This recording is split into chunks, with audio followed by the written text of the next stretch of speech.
আসসালামু আলাইকুম। কিছুদিন আগে আমি ও আমার বন্ধু রবিউল ২ জন মিলে বড়শি দিয়ে আমাদের পুকুর থেকে মাছ ধরার একটা প্রতিযোগিতা করেছিলাম। যা আপনারা কিছুদিন আগের একটা ভিডিওতে দেখেছেন। সেদিন আমি তেমন একটা মাছ পেয়েছিলাম না। মানে আরকি হেরে গিয়েছিলাম। তাই আমি রবিউলকে চ্যালেঞ্জ করেছিলাম যে আরেকদিন এই প্রতিযোগিতা হোক। এবং সেও রাজি হয়েছিল। তাই আজকে আসলাম আবার মাছ ধরতে। আমি আর রবিউল মাছ ধরার জন্য যা কিছু লাগে সবকিছু নিয়েই পুকুরের দিকে রওনা হলাম। আসার সময় দেখলাম আমাদের যে করমচা গাছ আছে এতে অল্প কিছু করমচা পেকেছে। এজন্য সবকিছু পুকুরের সিঁড়ির উপর রেখে আবার আসলাম করমচা পাড়তে। যেহেতু গাছটা খুব একটা বড় না, তাই যে করমচাগুলো একটু উপরে আছে সেগুলো আমি লোগা দিয়ে পারতেছিলাম, আর যেগুলো নিচে আছে সেইগুলো হাত দিয়ে আমি আর রবিউল ছিঁড়তেছিলাম। এই গাছে যতগুলো করমচা পাকা ছিল সেইগুলো তোলার পর এবার আমরা গেলাম পুকুর পাড়ের যে ছোট গাছটা আছে ওই গাছটা থেকে করমচা ছিঁড়তে।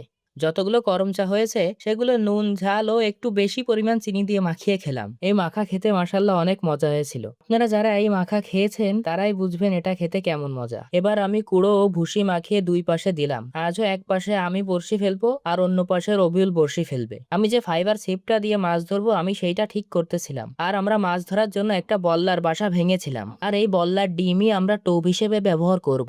আজও রবিউল বড়শি ফেলতে না ফেলতে প্রথম টোপে একটা রুই মাছের পোনা উঠিয়ে ফেললো। এই দেখে আমি ভাবলাম আজও না আবার হেরে যাই। এর একটু পরই আমি একটা বড় মাছ পেয়ে গেলাম। উঠানোর পর দেখলাম এটা একটা বড় গ্রাস কাপ মাছ। এরপর আর মাছে টোপ খাচ্ছিল না। দুইজনই বসেছিলাম। এরপর রবিউল একটা কমন কার্প মাছ ধরলো।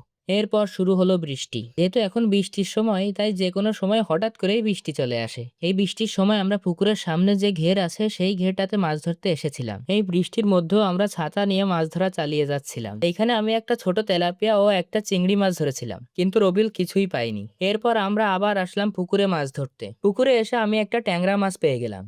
এরপর দেখলাম রবিউল আবার একটা রুই মাছের পোনা পেয়েছে। এরপর আমি আরো একটা ট্যাংরা মাছ পেয়েছিলাম। আগের দিন আমি কম মাছ পেলেও আজ আমি বেশি মাছ পেয়েছি, অর্থাৎ আজ আমি জিতে গিয়েছি। এরপর আমরা যে মাছগুলো পেয়েছিলাম সেগুলো ভাজি করব এমনই প্ল্যান করেছিলাম। রবিউলের ধরা কমন কার্প আর আমার ধরা দুইটা ট্যাংরা ও চিংড়ি মাছ এখন ভাজি করব। তাই এই মাছগুলো কেটে ও ধুয়ে নিয়ে আসলাম। এরপর মাছগুলো ভালো করে লবণ হলুদ ও ঝালের গুঁড়া দিয়ে মাখিয়ে নিলাম। এবার পালা ভাজি করার। এবার এলাম রান্নাঘরে মাছগুলো ভাজি করার জন্য। রান্না করার জন্য আমরা বেশিরভাগ সময় এই বায়োগ্যাস ব্যবহার করি। সব মাছগুলো ভাজি করার পর আলহামদুলিল্লাহ আমরা এই মাছ দিয়েই আমাদের দুপুরের খাবার খেয়েছিলাম। পুকুর থেকে এভাবে মাছ ধরে ভাজি করে খাওয়ার মজাই আলাদা। আজ এ পর্যন্তই। সকলে আমাদের জন্য দোয়া করবেন। আসসালামু আলাইকুম।